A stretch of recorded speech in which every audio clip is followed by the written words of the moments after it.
KCAA. Are you ready for a new experience? To see life from another point of view? New hope, new expression, new joy. This is your radio hour. Welcome to Viewpoint with Father John.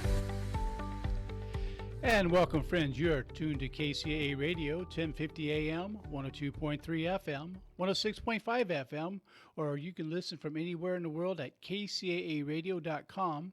This is Viewpoint with Father John. I am your host, Father John Reid. As a reminder, you can follow this program on both Instagram and Facebook. Just go to Viewpoint with Father John, and you can send me messages. You can shoot me some of your photos.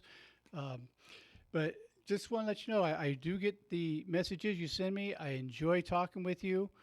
And so join the community. You know, it's been growing greatly, and I really love our conversations. All of God's children are endowed with extraordinary purpose and ability. I'm on a quest to help as many as possible in fully realizing their divinely inspired potential. Disposing of false narrative and embracing genuineness inspires clarity of purpose. My role is to help overcome self-imposed limitations in realizing one's spiritual potential. And folks, I want to remind you of a great place called Claremont Pharmacy. That's where I get all my pharmaceutical goods. Dr. Nikki Ho is the owner of that establishment. And I'll tell you what, she really keeps me in good shape. And I'm not the easiest patient in the world. But she has patience like you would not believe with me, and she puts up with all my shenanigans, and she even laughs at my jokes. So you know she has a kind heart. So if you need to find a good pharmacy, this is on the corner of Indian Hill Boulevard and Arrow Highway in the city of Claremont. It's Claremont Pharmacy. Tell Dr. Nikki I said hello. You'll be really glad you switched to that pharmacy. Be the best service you've had in years. And you know, the news, we got to do the news there every week a little bit, particularly with the coronavirus, because this is a tough time for our country, well, for the whole world, really. So it saddens me deeply to share with you, as it stands right now, we have 667,649 cases documented. Now, that's documented. There's many that are not documented right now, so it's much higher than that. People with COVID-19 in the United States. The documented death toll at the moment is 32,917. Now, you might ask why I say that's the ones known about, and I'm going to just spend just a second on this, and then we'll get on to tonight's subject. We're not making any note of the people dying in convalescent homes, these long care homes. It's a mistake.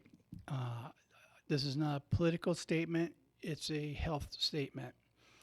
So I'm hoping that we change our mind and start looking at these, because really the death toll is much higher, as well as the number of cases we have in the United States. Look, it's not to put anyone down that we need these numbers. It's to find out where we are in the middle of this pandemic. So really, I really encourage, if any politician is listening and you can get a word to where it needs to go, let's work on this together.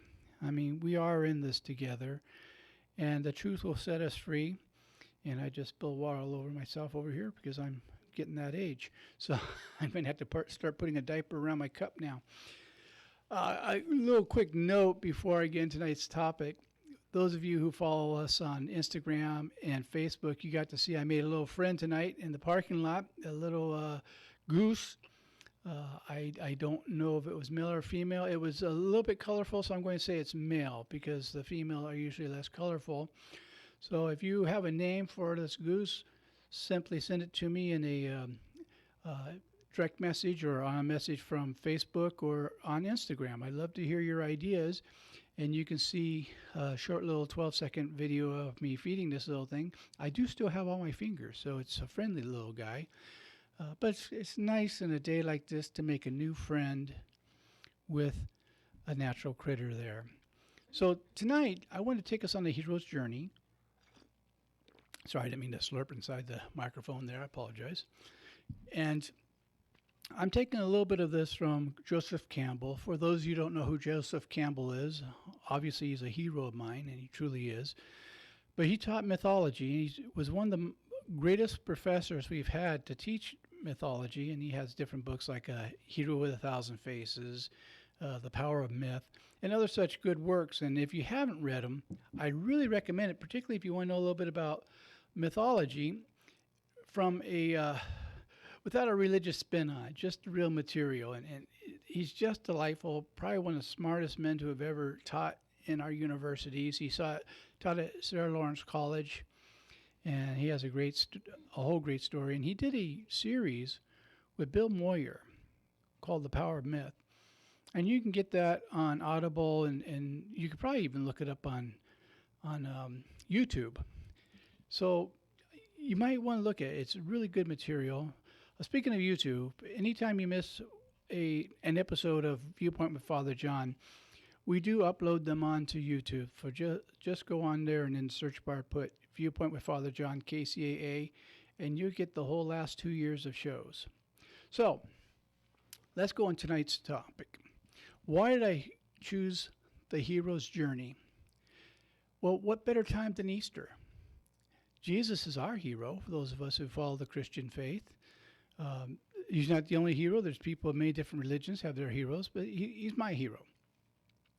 And what we're going to go through in comparing some of the examples from Joseph Campbell, what he outlined as the hero's journey, really fits in with it, because we're talking about death and resurrection.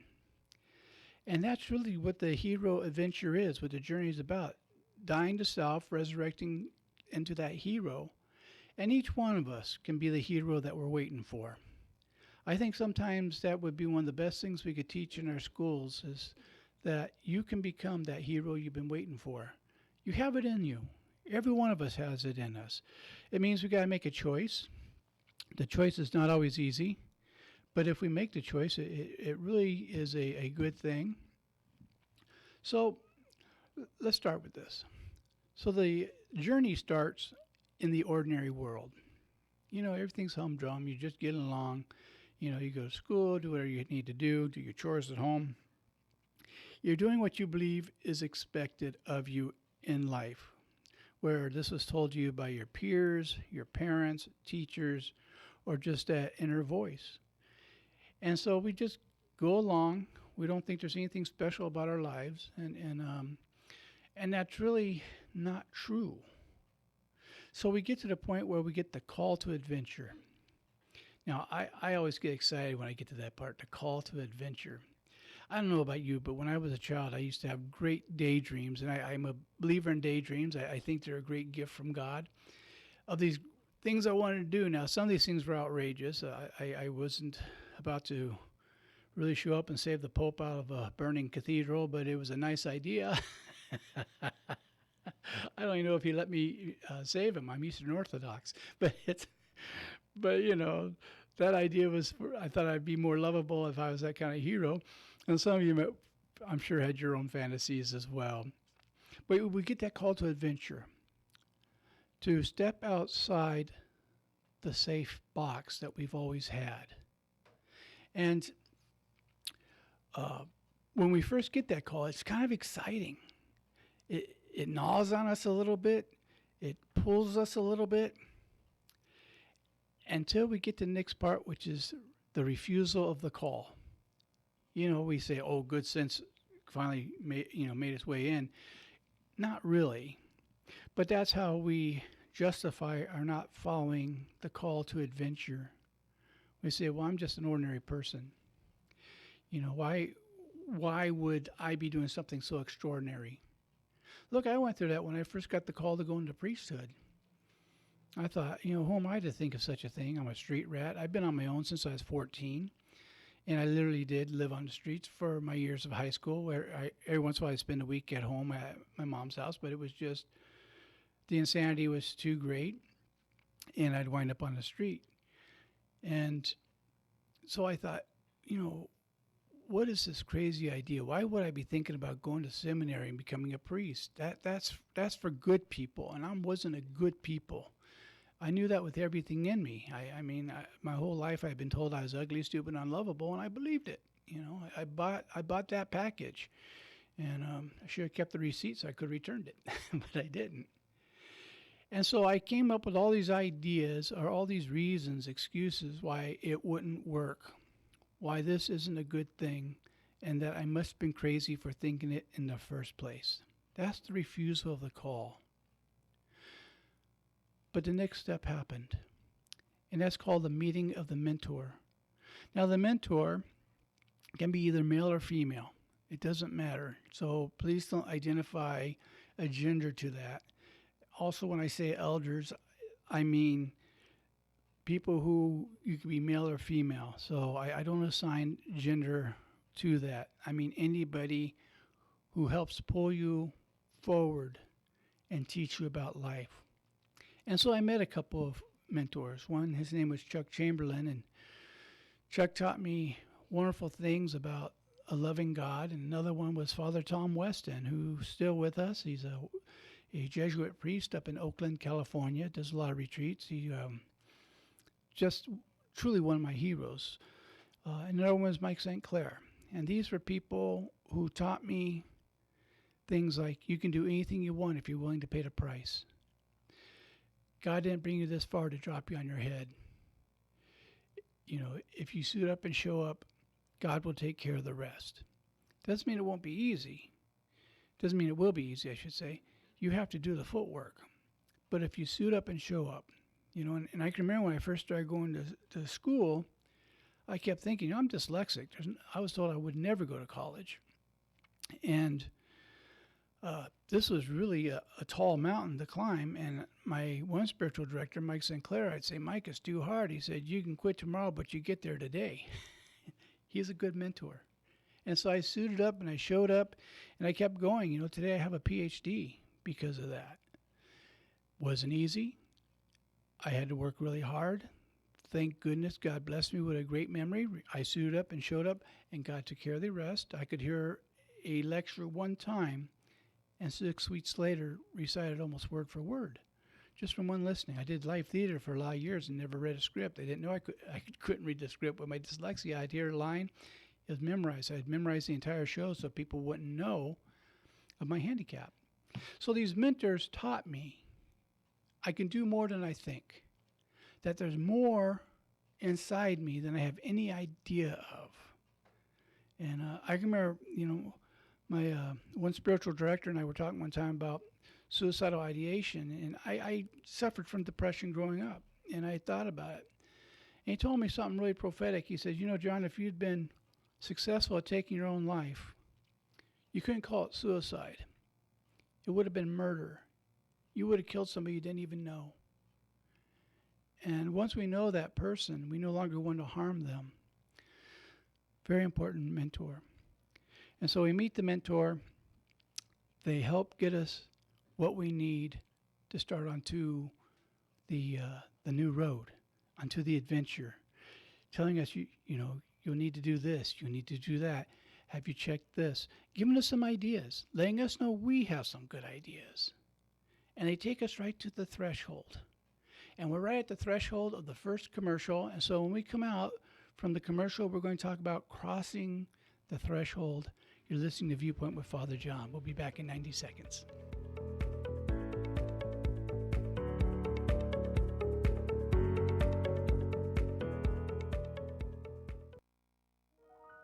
The loss of a loved one is one of the most challenging experiences in a person's life. It's hard to know where to turn to make your loved one's final arrangements. Jesse Ruiz at Personal Funeral Planning in Ontario will treat you and your loved one with the respect you deserve. Jesse served in the Marine Corps in Desert Storm and understands what it takes to provide loyal, personalized, and empathetic service to those who need it most. The families of Michael Jackson, Brittany Murphy, Ed McMahon, and many others have trusted Jesse to provide them with the highest level of service and support.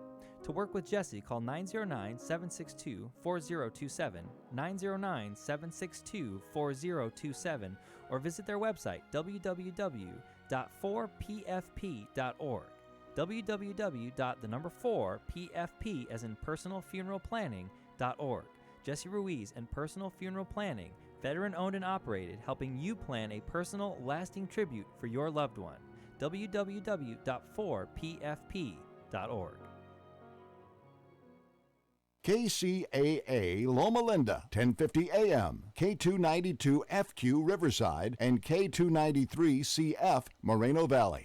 Do you love to dine out and travel? Then join me, the #1 food critic Alan Borgen, host of the Let's Dine Out TV show on PBS, every Saturday at 4 p.m. for the new Let's Dine Out radio show on KCAA 1050 AM. Along with my co-host Isabel Bussey, we will be reviewing local restaurants, interviews with culinary professionals, review new cooking products, cookbooks, plus so much more, including giving away free gift certificates. That's the new Let's Dine Out radio show right here on KCAA 1050 AM, every Saturday at 4 p.m. Happy eating!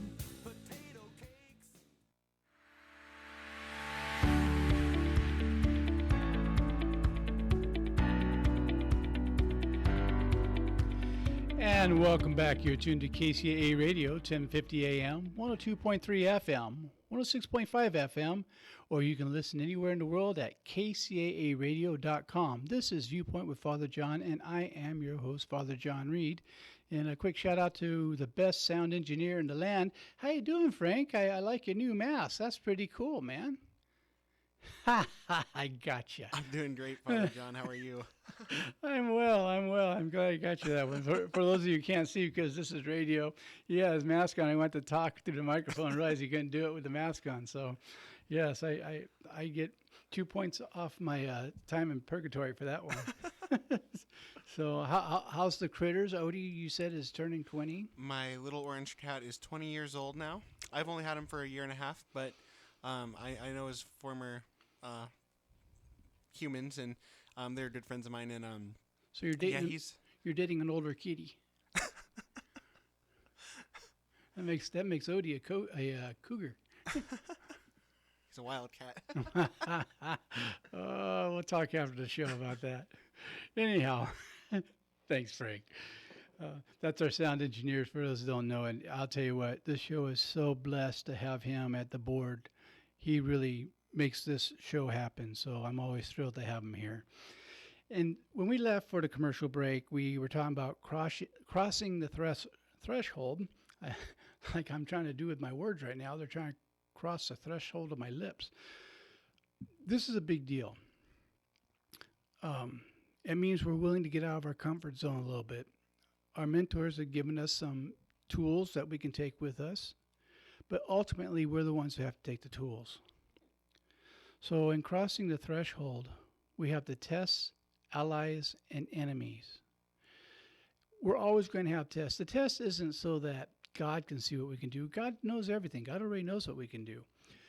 The tests are so we can see what we can do, to let us know we're further down the road than we thought. Case in point, when I first started going to college, because of my dyslexia, I really thought this was going to be too much. Now, I found out when I was tested and was diagnosed with dyslexia that I had a higher than average IQ. They put me at about 145. I'm not saying that to brag. I say that with great gratitude. So my test was to see I can actually do this.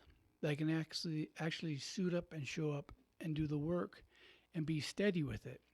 It was terrifying. It was terrifying. Now, you've heard me many times on the show give the 3 acronyms that are in my book for fear.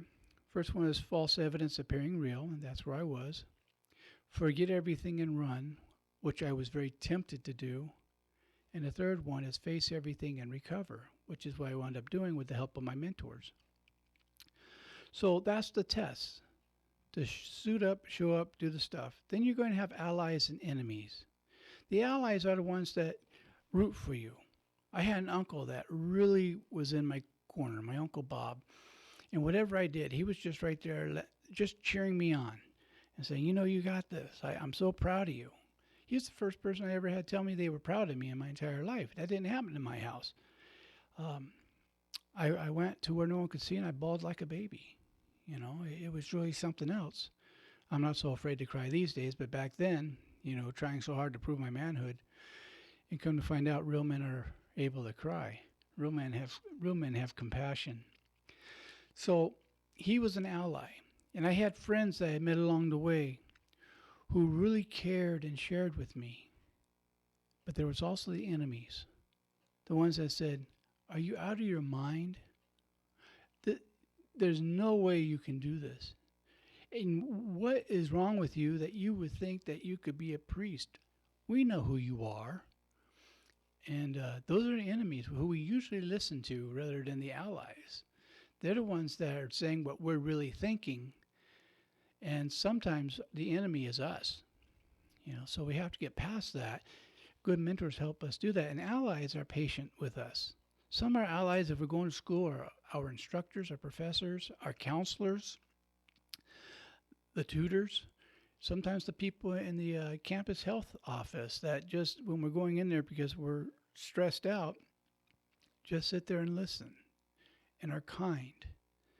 I think of P.B. Jackson, Folk Jackson in the 1600s, and I've shared this on the show before. He's lecturing at Oxford, and he said, might have been Cambridge, but he says to these people he's lecturing to, it's no use trying to be clever.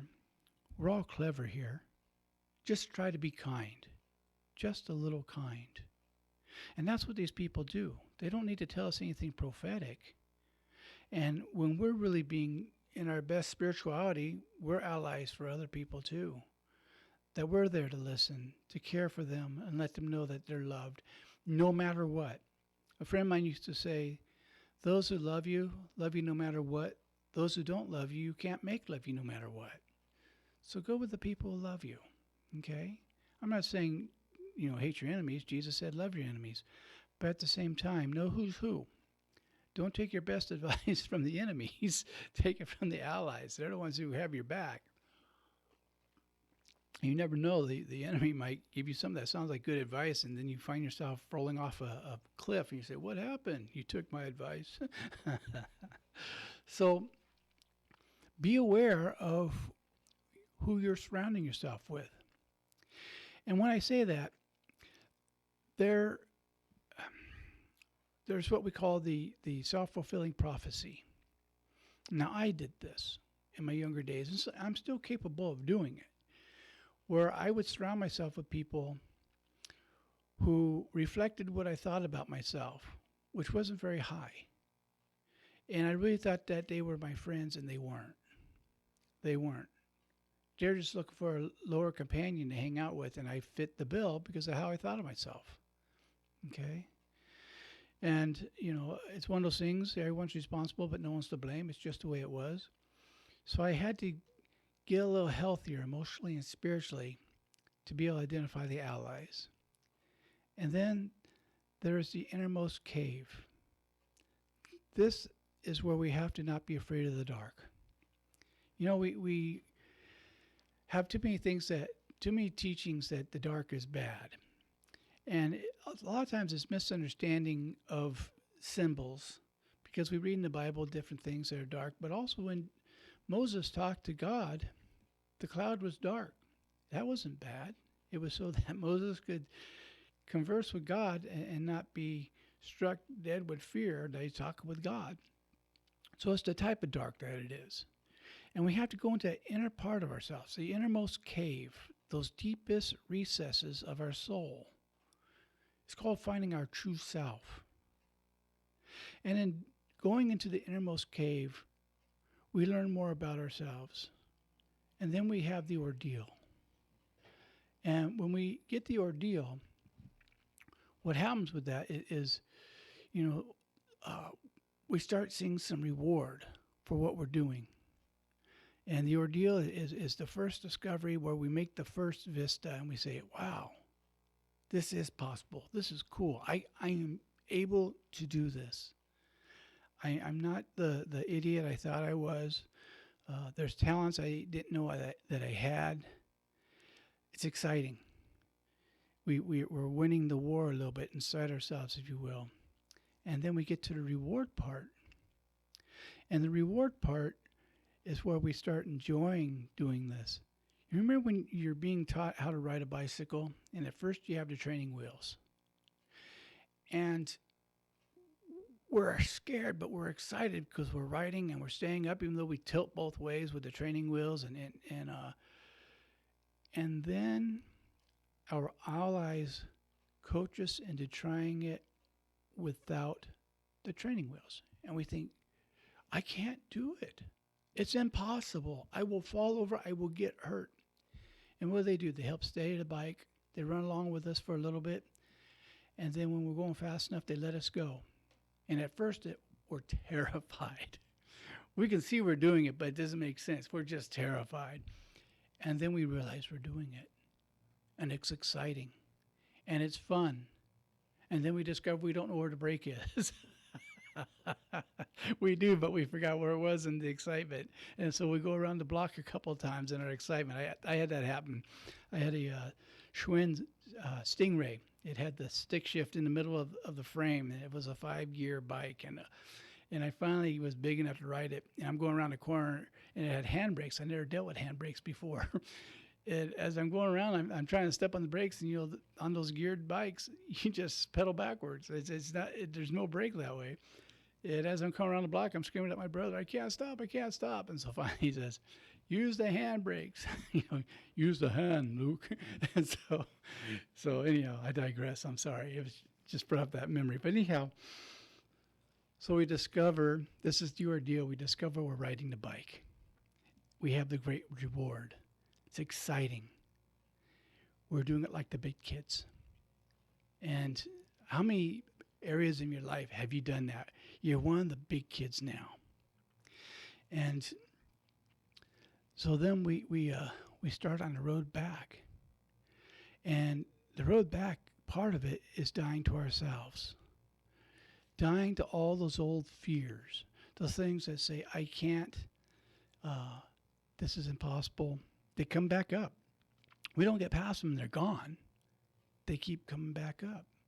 The 12-step, people say, they use the expression, I can't, he can, I'll let him. Talking about their spiritual connection with God as they understand God. This is where we're doing this. And so when we reach the point for the road back, we're dying to self. We're dying to all of our old doubts, which means we have to have resurrection. This is where this comes in perfect for Easter. What's Easter about? Jesus' conviction, death, and resurrection.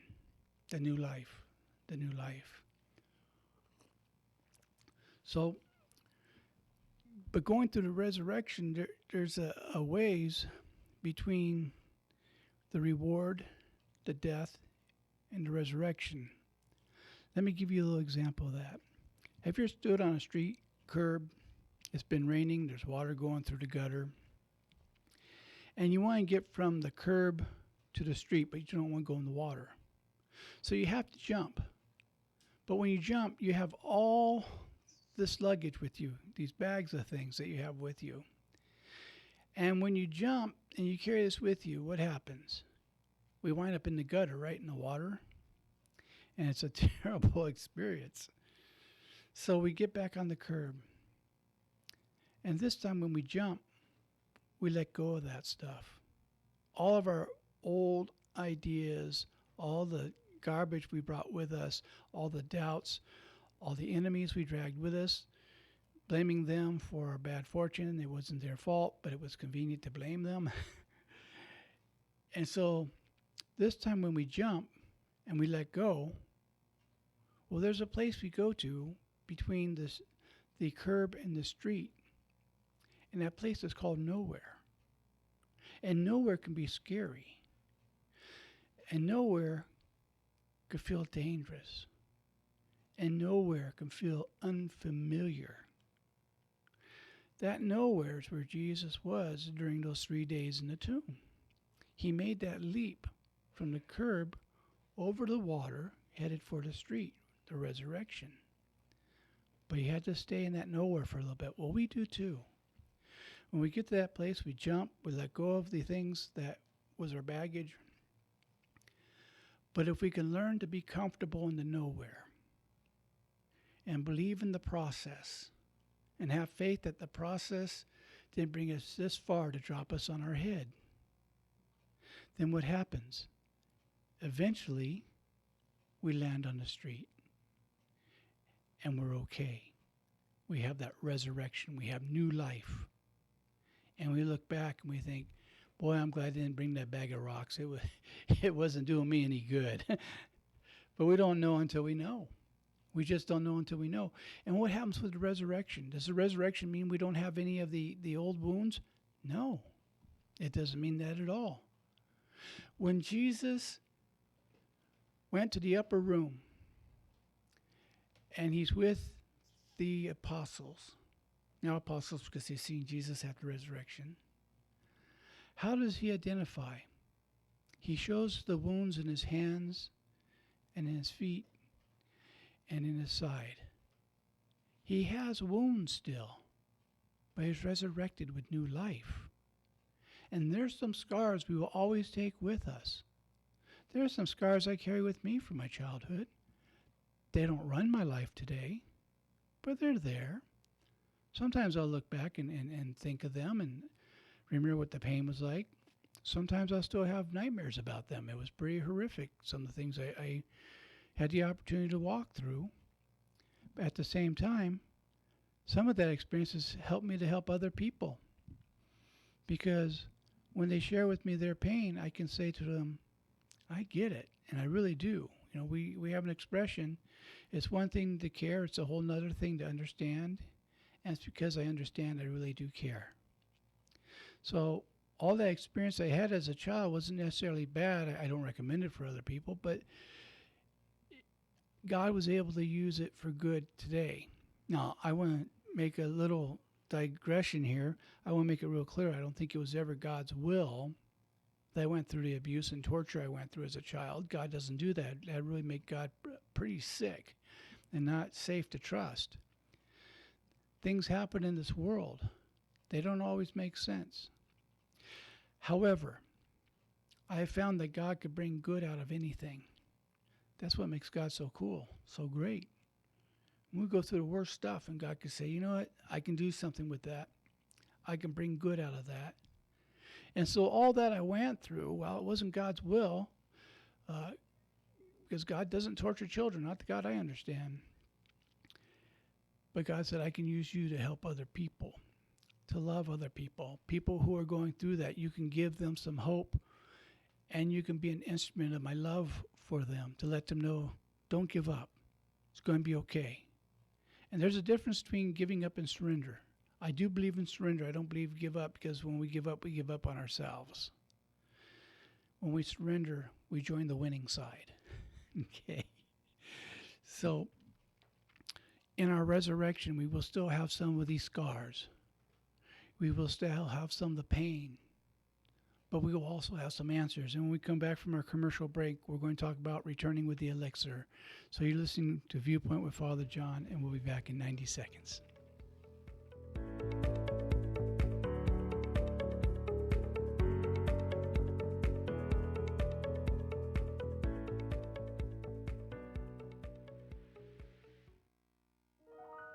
The loss of a loved one is one of the most challenging experiences in a person's life.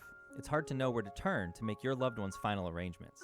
Jesse Ruiz at Personal Funeral Planning in Ontario will treat you and your loved one with the respect you deserve. Jesse served in the Marine Corps in Desert Storm and understands what it takes to provide loyal, personalized, and empathetic service to those who need it most. The families of Michael Jackson, Brittany Murphy, Ed McMahon, and many others have trusted Jesse to provide them with the highest level of service and support.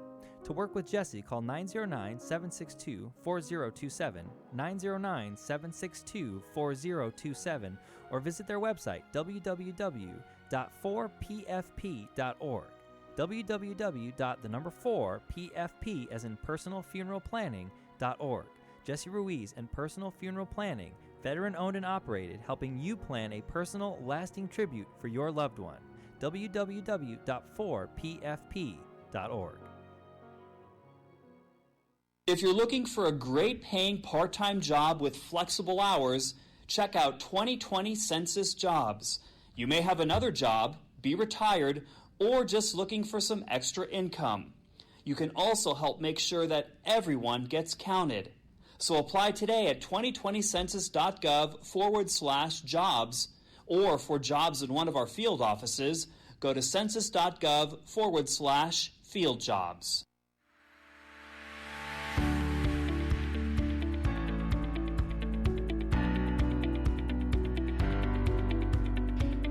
And welcome back. You're tuned to KCAA Radio, 1050 AM, 102.3 FM, 106.5 FM, or you can listen from anywhere in the world from KCAAradio.com. This is Viewpoint with Father John, and I am your host, Father John Reid.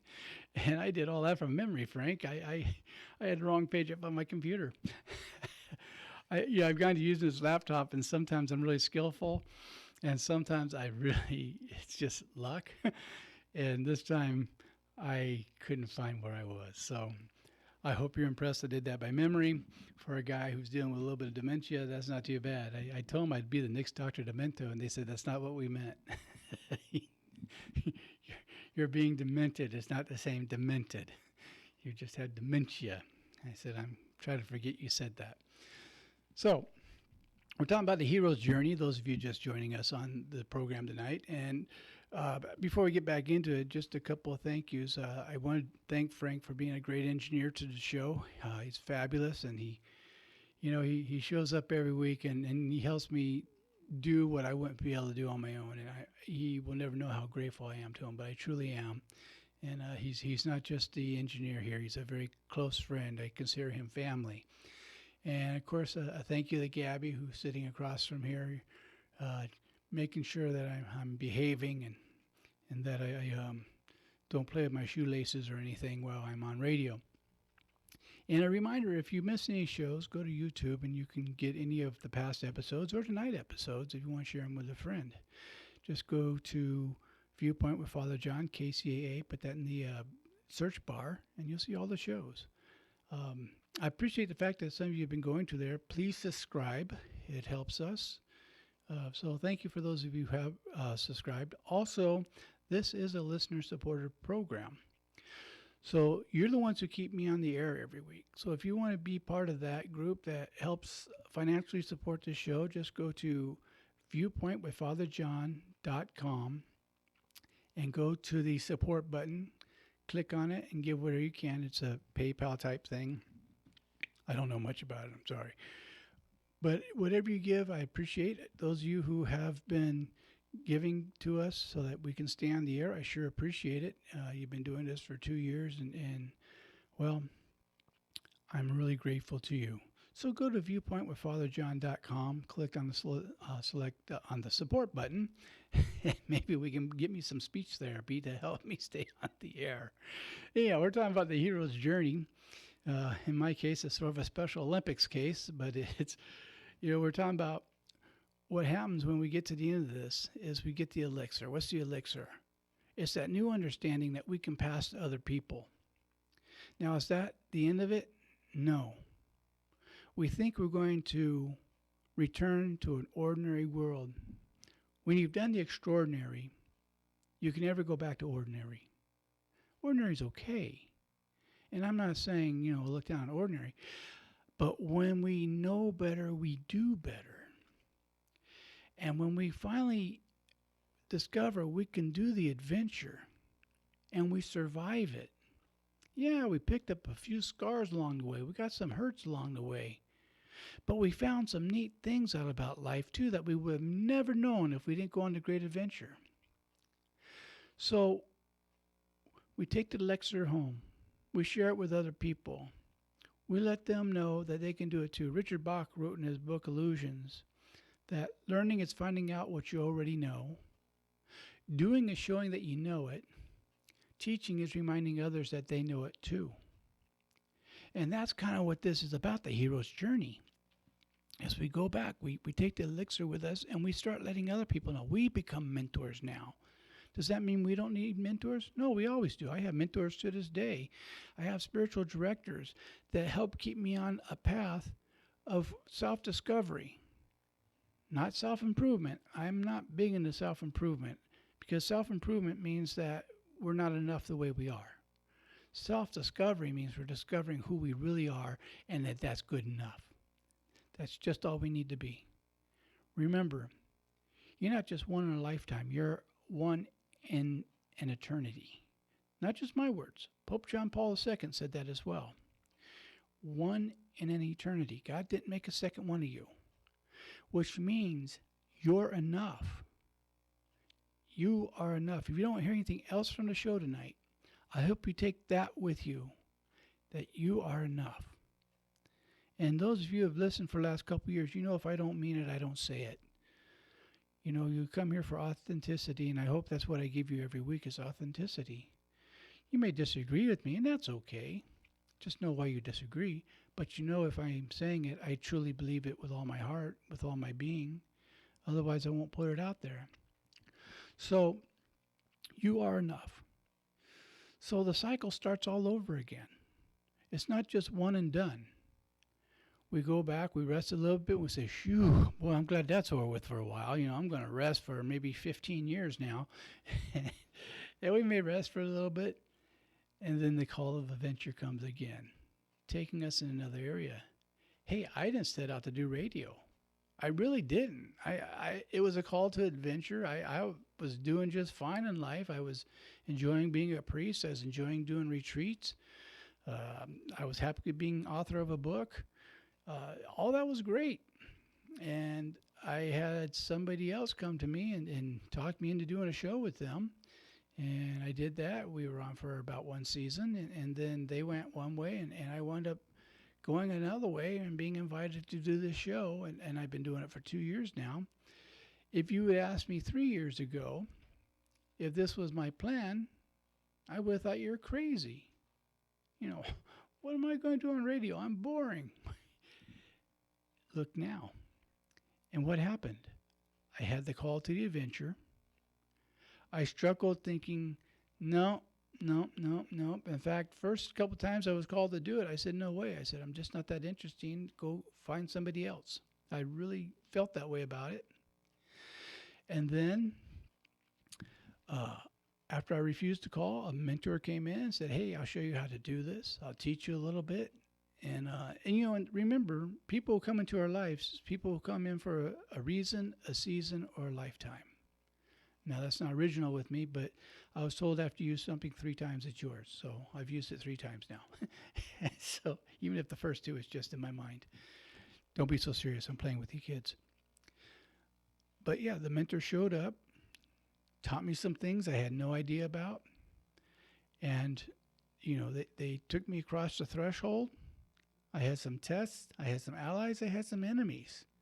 Yeah, here in radio, that happens, believe it or not. I've learned there's some real interesting things that happen in media. You know, I was pretty happy not knowing those for a long time.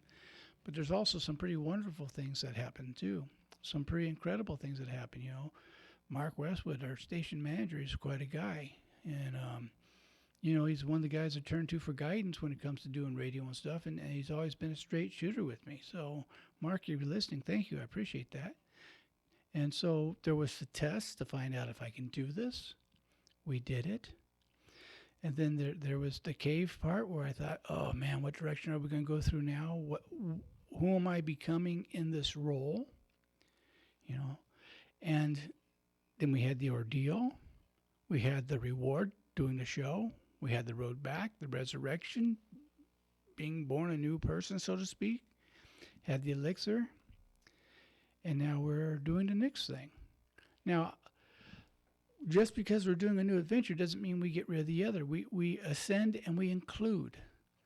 Now, Kim Wilber talks about that in his book, A Brief History of Everything. And it's a wonderful expression. We transcend and include. All of this is important to take with us. All these experiences, we'll transcend them and we'll use stuff from them. Just like my childhood. I transcended it, but it was included. I didn't just close the door and say, that's it, I'm out of there, never look back again. I can't tell you how many times as a priest I've sat with somebody who's either trying to get a new life, trying to get off drugs or other alcohol or other drugs, or dealing with a sexual addiction, or dealing with a gambling addiction, or just a lot of self-hate. And I'm able to transcend and include and bring some of these experiences to let them know, you know, I know it's like to hate yourself. I know it's like to think you wouldn't take yourself with a good dowry. You know, I know those feelings. And because I know those feelings and able to share them, I'm able to share the elixir with them. So it's important, don't just throw these experiences away. Good can be brought from them. And if you're listening to this radio station right now, this program, and you're thinking about something going on in your life, and you think, if people knew this, they wouldn't love me. If people knew this, they wouldn't have anything to do with me. I want to tell you this. You're enough. Just right where you are, you're enough. And you are worth loving. Everybody is worth loving. God doesn't have stepchildren. We're all God's children. And we're all called to life. We're all called to live. So, if you're having to fear, let me give you those 3 acronyms again. False evidence appearing real. Forget everything and run. Face everything and recover. If you can get to face everything and recover, that doesn't mean there's never pain involved. Of course there's pain involved. You know, I think of people on the burn ward, and this happens all the time there. And a nurse will be in bathing somebody, and you hear them screaming with pain. And then you'll hear the nurse say to them, believe it or not, this is good news, because the nerves are coming back to life.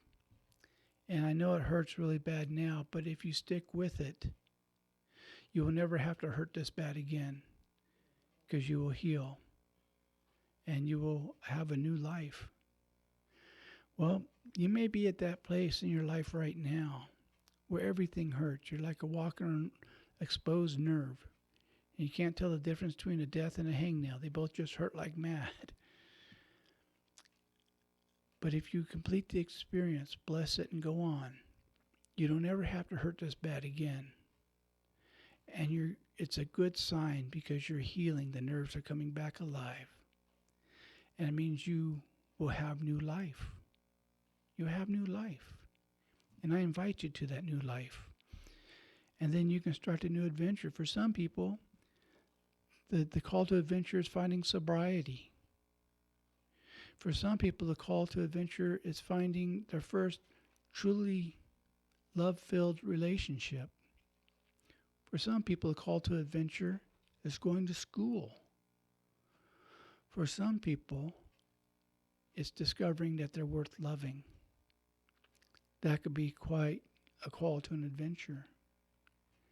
And of course, you will refuse to call. You'll say, that's for somebody else. That's not for me. You called the wrong number. You know, what were you thinking, God? What were you thinking, life? No way. And then somebody special will show up in your life. And they'll show you things about yourself you never knew. And they'll show you with kindness and love and non-judgmentalness.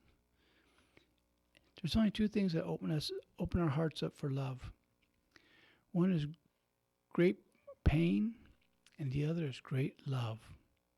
And when we get the great love, those are our mentors. And then they'll take us to the threshold, and they'll help us cross that. And then we'll go through the testing, the allies and the enemies. We'll go into the inner cave. We'll have the ordeal. We'll get the reward. We'll find the road back. We'll have the resurrection. We'll have the elixir to share with other people. And then we start all over again. But it's not bad. And you're not starting in the same place. We call it, it's an aspire.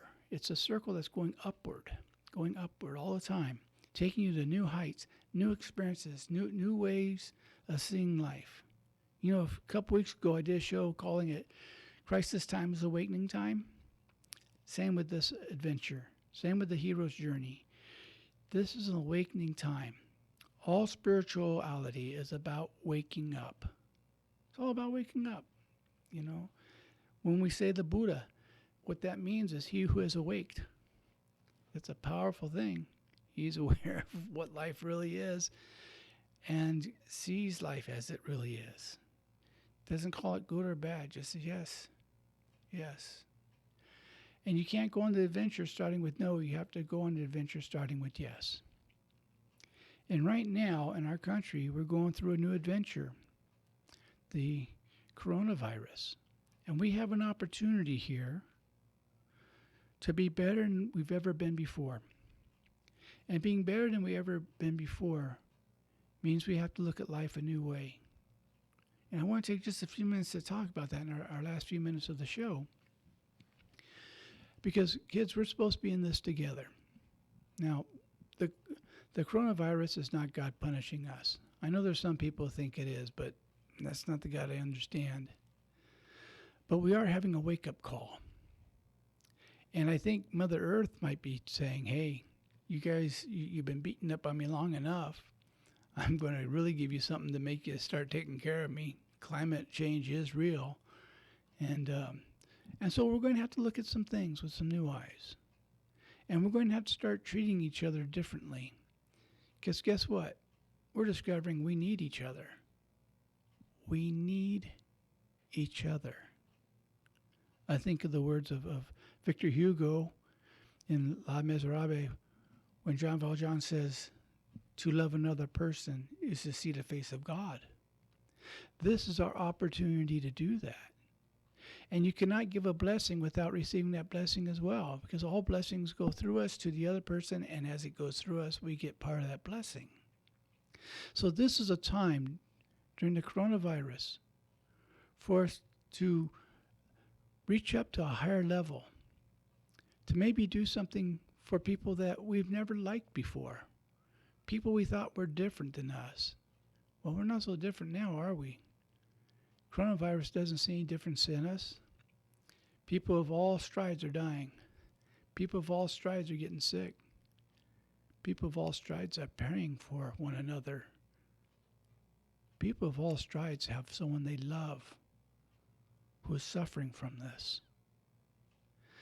And so if we can come through this time and use it as a lesson to learn how to love, to get out of ourselves a little bit, to be those heroes that we're waiting to have come along. Be that hero in someone else's life. It's worth it. It's worth it. You want to do something kind of neat? If you have any older people where you live, go buy some groceries and just leave it on their step. Ring the doorbell and get out of there before they can open the door, so that they don't know who did it. Try that. It's a wonderful thing to do. And then don't tell anybody about it. Because if you tell somebody about it, it doesn't count. But we're big enough to do this. And I hope you'll do that. Because you'll experience unconditional love. Because you're not doing it to get a response. You're doing it just to be a vessel of God's love. You can do that. So I want to invite you to try that. Or if you have someone that you know who's just struggling, call them. Don't give them advice. Just let them know you love them. Let them know that you care. Let them know they're not so alone in this. And for heaven's sake, don't tell them what they ought to be doing. You're not inside them. You don't know what they ought to be doing. But you don't need to know what they ought to be doing. All you need to do is know that you love them, and to let them know that you love them with no strings attached. If we do these things, we will be doing what Jesus told us to do. And I can just see Jesus saying, good and faithful servant, you've done this for the least of my brethren, so you've done it to me. And so I welcome you home to heaven. You don't have to die to go to heaven. Heaven can be right here if we do these things. Well, we're in our last part of the show, and I thank you for tuning in this week. And if no one's told you this week that they love you, let me be the first. And I want to thank you for your trust that you tune in every week.